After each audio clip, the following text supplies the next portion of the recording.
Welcome to all of you. स्वागत है आप सभी का वेद 95 क्लासेस में। जैसा कि आप सभी को पता है कि यूपी ट्रिपल एस सी पेट का पेपर 15 एवं 16 अक्टूबर को है और आप सबकी तैयारी भी चल रही होगी।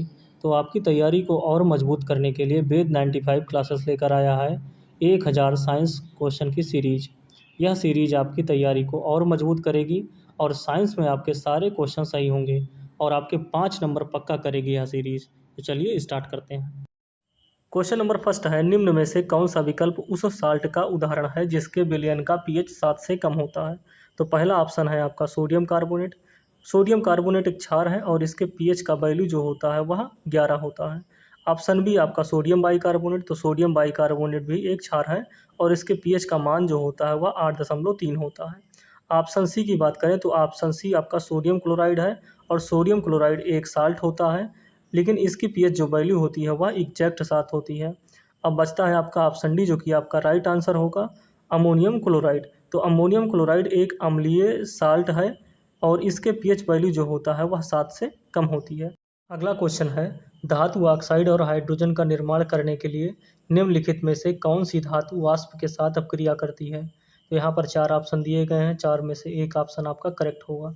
अब देखिए, एल्युमिनियम, कापर, लेड और सिल्वर। इनमें से जो एल्युमिनियम है वह वाष्प के साथ अपक्रिया करके धातु ऑक्साइड और हाइड्रोजन का निर्माण करता है। तो ये आपका करेक्ट आंसर हो जाएगा एल्युमिनियम।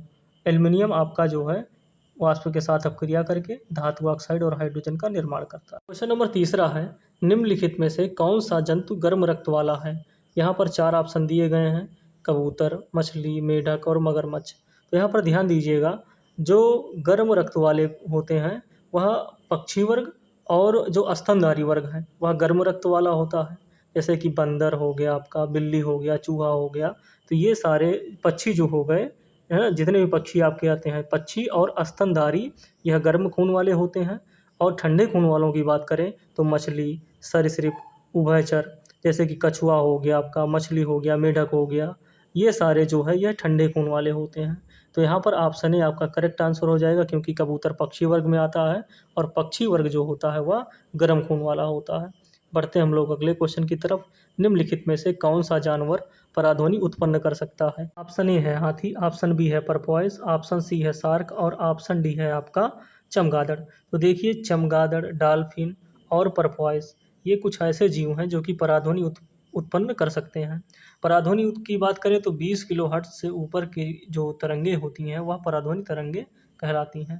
तो यहाँ पर आपका ये करेक्ट आंसर हो जाएगा, आपका परपॉइज और चमगादड़ दोनों आपके करेक्ट आंसर हो जाएंगे।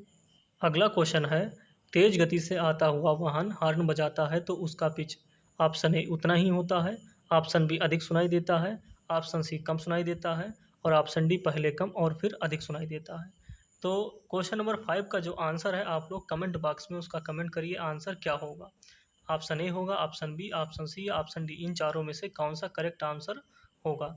आपके कमेंट का हमें इंतजार रहेगा। अगला क्वेश्चन है, निम्नलिखित में से किस माध्यम में ध्वनि की गति सर्वाधिक होती है। तो ऑप्शन ए ठोस, ऑप्शन बी द्रव, ऑप्शन सी गैस और ऑप्शन डी निर्वात। तो देखिए, निर्वात जहाँ पर होगा वहाँ पर तो कोई कण होगा नहीं, और जो यहाँ पर ध्वनि की गति है, ध्वनि जो चलती है वह कणों के माध्यम से ही तो चलेगी ना, कोई मीडियम तो चाहिए होगा उसे। और निर्वात में क्या मीडियम होगा, कोई मीडियम नहीं होगा। ठोस की बात करें तो ठोस में जो मॉलिक्यूल्स होते हैं उनके पास पास में होते हैं, तो ठोस ही आपका सही आंसर होगा, क्योंकि द्रव और गैस इन दोनों में जो मॉलिक्यूल्स होते हैं वह दूर और दूर होते चले जाते हैं गैस में। तो इसीलिए यहाँ पर ऑप्शन ए आपका करेक्ट आंसर हो जाएगा, ठोस। क्योंकि ठोस के जो मॉलिक्यूल्स होते हैं वो बड़े कॉम्पैक्ट होते हैं, आपस में एक दूसरे से जुड़े हुए होते हैं, तो ध्वनि की जो गति होगी वह ठोस में सर्वाधिक होगी, इसीलिए। तो ऑप्शन ए आपका करेक्ट आंसर हो जाएगा। बढ़ते हम लोग अगले क्वेश्चन की तरफ। आपको अगर हमारा वीडियो पसंद आ रहा हो तो हमारे वीडियो को लाइक करिए और हमारे चैनल वेद 95 क्लासेस को सब्सक्राइब करिएगा, क्योंकि यहाँ पर 1000 क्वेश्चन की सीरीज ये जो साइंस की चल रही है पूरी कंप्लीट कराई जाएगी एग्ज़ाम तक। एग्ज़ाम के पहले कंप्लीट करा दी जाएगी। और अन्य सब्जेक्ट जैसे ज्योग्राफी है, हिस्ट्री है, हिंदी है, इन सब्जेक्ट की भी 1000 क्वेश्चन की सीरीज आएगी और क्वेश्चन जो होंगे वहाँ पर वो नंबर 1 के क्वेश्चन होंगे, जो कि आपके एग्ज़ाम में आने के चांसेस उनका ज़्यादा होगा। एग्ज़ाम में आएंगे वो क्वेश्चन, ऐसे क्वेश्चन हम सेलेक्ट कर रहे हैं। तो यहाँ पर आप हमारे चैनल को सब्सक्राइब कर लीजिएगा। अब देखिए, क्वेश्चन एकदम एग्जैक्ट तो नहीं आ जाएंगे, लेकिन इतना हमें अंदाज़ा है कि वहाँ पर मिलते जुलते क्वेश्चन आपको यहाँ से दिखाई पड़ेंगे, क्योंकि 1000 क्वेश्चन बहुत होते हैं। अगर आपने 1000 क्वेश्चन कर लिए ना, तो आपका मतलब 5 नंबर हम 100% मतलब मान लीजिए फिक्स ही है, क्योंकि 1000 क्वेश्चन पूरे साइंस से अगर हम इकट्ठा करेंगे तो साइंस में बचेगा क्या? कुछ नहीं ना। तो यहाँ पर इसीलिए यह सीरीज बहुत ज़्यादा इम्पॉर्टेंट हो जाती है आपके लिए। तो आप ये पूरी सीरीज कंप्लीट जरूर कर देखिएगा। क्वेश्चन नंबर 7 है, तापमान बढ़ने पर जब बर्फ पिघलता है तब बर्फ पर क्या प्रभाव पड़ता है? तो यहाँ पर देखिए ऑप्शन ए आपका घनत्व बढ़ेगा, ऑप्शन बी है आयतन बढ़ेगा, या ऑप्शन सी आपका उपर्युक्त दोनों, या ऑप्शन डी कोई नहीं। तो देखिए भाई हम तो कहेंगे कोई नहीं, क्योंकि जब बर्फ पिघलेगी तो उसका आयतन घटेगा, जब आयतन घटेगा तो उसका घनत्व भी घटेगा। तो यहाँ पर ऑप्शन डी आपका करेक्ट आंसर हो जाएगा, कोई नहीं। अगला हम क्वेश्चन की बात करें यहाँ पर, तो आप अगला क्वेश्चन है, निम्नलिखित में से कौन यौगिक नहीं है? तो यहाँ पर आपका ऑप्शन है कार्बन डाइऑक्साइड। तो कार्बन डाइऑक्साइड एक यौगिक है, क्योंकि इसका जो फार्मूला होता है वह CO2 होता है। और यौगिक कहते किसे हैं? क्योंकि जो तत्व होते हैं वह तत्व मिलकर यौगिक का निर्माण करते हैं। जैसे कार्बन और ऑक्सीजन आपस में मिलकर एक यौगिक का निर्माण किया, जिसका नाम आपका कार्बन डाइऑक्साइड है। उसी तरह आपका ऑप्शन सी सोडियम क्लोराइड हो जाएगा। सोडियम और क्लोरीन मिलकर सोडियम क्लोराइड का निर्माण किए, तो ये भी एक यौगिक हो जाएगा।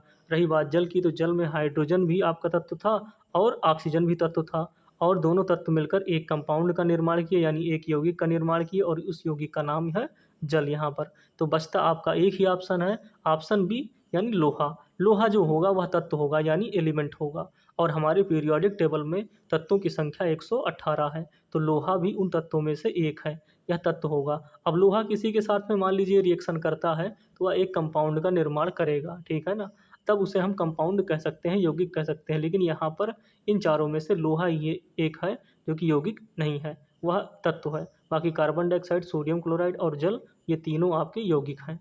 तो यहाँ पर बात समझ में आई हो तो लाइक ज़रूर करिएगा वीडियो को, और हमारे चैनल वेद 95 क्लासेस को सब्सक्राइब जरूर करिएगा। अगले क्वेश्चन की बात करें हम लोग, तो 9वां क्वेश्चन है आपका, निम्नलिखित में से कौन सबसे ज़्यादा अवक्रियाशील है? तो देखिए यहाँ पर ऑप्शन आपके हैं फ्लोरीन, क्लोरीन, ब्रोमीन और आयोडीन। तो देखिए इन चारों की बात करें ना, तो ये चारों पीरियाडिक टेबल में हाइलोजन ग्रुप से बिलोंग करते हैं।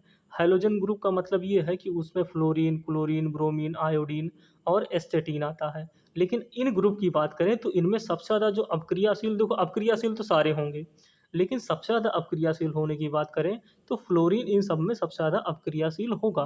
क्लोरीन भी अवक्रियाशील होगा, ब्रोमीन भी होगा, आयोडीन भी होगा, एस्टेटीन भी होगा। लेकिन अगर इनका पूरा ग्रुप है, इन हाइलोजन्स का पूरा ग्रुप है, तो उसमें जो फ्लोरीन होगा वह सबसे ज़्यादा अवक्रियाशील होगा। अब जब हम पीरियोडिक टेबल आपको बताएंगे तो उसमें इस चीज़ को अच्छे से एक्सप्लेन करेंगे हाइलोजन ग्रुप्स को, क्योंकि यह मोस्ट इम्पॉर्टेंट टॉपिक है आपके एग्जाम के पॉइंट ऑफ व्यू से। तो यहाँ पर जो आपका फ्लोरीन है, यह आपका मोस्ट रिएक्टिव होगा इन तीनों में से। अब देखिए कन्फ्यूज मत होइएगा, क्योंकि जहाँ पर फ्लोरीन, क्लोरीन, ब्रोमीन, आयोडीन, एस्टेटीन ये सब साथ में रहें, तो वहाँ पर आपका फ्लोरीन आपका करेक्ट आंसर हो जाएगा। बाकी अगर अदर एलिमेंट की बात करें तो वो हम आपको किसी अन्य वीडियो में बताएंगे।